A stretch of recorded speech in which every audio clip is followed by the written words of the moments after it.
নমস্কাৰ বন্ধু বান্ধৱীসকল, সপোন সাগৰলৈ স্বাগতম জনাইছো আপোনালোকক। আজি মই আপোনালোকৰ ওচৰত আলোচনা কৰিবলৈ ওলাইছোঁ সপোনত ডাক্তৰ দেখা। এইটো এটা কেনেকুৱা সপোন হয় বাৰু? সপোনত ডাক্তৰ দেখাটো শুভনে অশুভ, ভালনে বেয়া, ই কিহৰ সংকেত দিয়ে আমাক আহিবলগীয়া দিনকেইটাৰ বিষয়ে?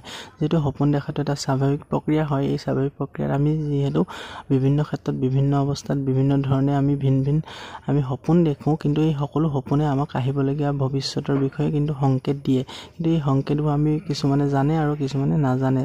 কিন্তু যেতিয়া আমি ভালদৰে এই সংকেতবোৰ জানো, তেতিয়াহ'লে ভাল যি ফল, সেই ফল আমি আঁকোৱালি ল'বলৈ সক্ষম হৈ থাকিব পাৰিম, আৰু যি বেয়া ফল, সেই বেয়া ফলৰ পৰা আমি বাচি থাকিবলৈও সক্ষম হ'ব পাৰিম।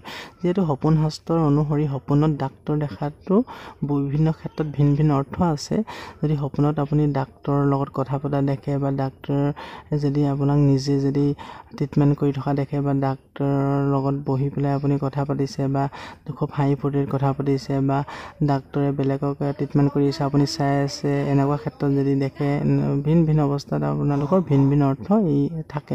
যদি আপুনি কেনেবাকৈ সপোনত ডাক্তৰৰ লগত বহুত ডক্তৰ আছে, আপুনি যদি বহি পেলাই কথা পাতি আছে, তেতিয়াহ'লে এইটোৰ দ্বাৰা এটা কথাই স্পষ্ট হয় যে আপোনালোকৰ যদি বহু দিনৰ পৰা কোনো ব্যক্তিৰ যদি বেমাৰ আজাৰত যদি পৰি আছে, বা আপোনালোকে খুব টকা পইচা যদি খৰচ হৈ আছে সেই ব্যক্তিৰ লগত, বা পৰিয়ালৰ কোনো ব্যক্তিৰ যদি মানসিক বা শাৰীৰিক অৱস্থা যদি খুব বেয়া, সেই অৱস্থা বেয়া যদি বহুত দিনৰ পৰা চলি আছে, কিন্তু আপুনি ডাক্তৰৰ লগত যদি হাঁহি ফূৰ্তি কৰি কথা পাতি আছে, বা আপুনি অকলশৰীয়াকৈ, তেতিয়াহ'লে গম পাব যে সেই ব্যক্তিজন বা সেই ঘৰুৱা সমস্যাৰ লগত জড়িত যিকোনো অৱস্থা আপোনাৰ অতি শীঘ্ৰে দূৰ হোৱা আপুনি সমাধান আপুনি বিচাৰি পাব, আৰু লগতে আপোনালোকৰ সেই ব্যক্তিজনৰ পৰা যি বেমাৰ আজাৰ হৈছে, সেই বেমাৰ আজাৰো দূৰ হ'বলৈ অতি শীঘ্ৰে আপোনালোকে তাৰ সঠিক ট্ৰিটমেণ্ট বা সঠিক যি বিচাৰি আছিলে, যি অৱস্থা আপোনালোকক প্ৰয়োজন আছিলে, যেনেকৈ ডক্তৰৰ প্ৰয়োজন আছিলে, বা সেনেকুৱা আপুনি সমল বিচাৰি পাব। গতিকে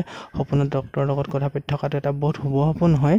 আৰু এনে ক্ষেত্ৰত যদি সপোনত ডাক্তৰে যদি কাৰোবাক অপাৰেশ্যন কৰা বা কাৰোবাক যদি ট্ৰিটমেণ্ট কৰি থকা দেখিছে, আৰু আপুনি দূৰৰ পৰা চাই আছে, এনেকুৱা সপোন দেখিলে আপোনালোকে অতি শীঘ্ৰে আপোনালোকৰ যি সমস্যা শাৰীৰিক বা মানসিকভাৱে যদি আপুনি খুব দুৰ্বল হৈ আছিলে, বহুদিনৰ পৰা কোনো যদি উপায় বিচাৰি পোৱা নাই, কি কৰিম কি নকৰিম, এনেকুৱা ক্ষেত্ৰবোৰৰ লগত জড়িত ই এটা সংকেত দিয়ে যে আপোনাৰ সেই অৱস্থাৰ পৰা আপুনি মুক্ত হ'বলৈ আৰু বিশেষ সময় নাথাকে, বা বিশেষ দিন আপোনাৰ নাথাকে, যে আপুনি সেই শাৰীৰিক মানসিক যদি বাধাগ্ৰস্ত হৈ আছে, সেই অৱস্থাৰ পৰা আপুনি হাত সাৰিবলৈ আপুনি উপায় বিচাৰি পাব।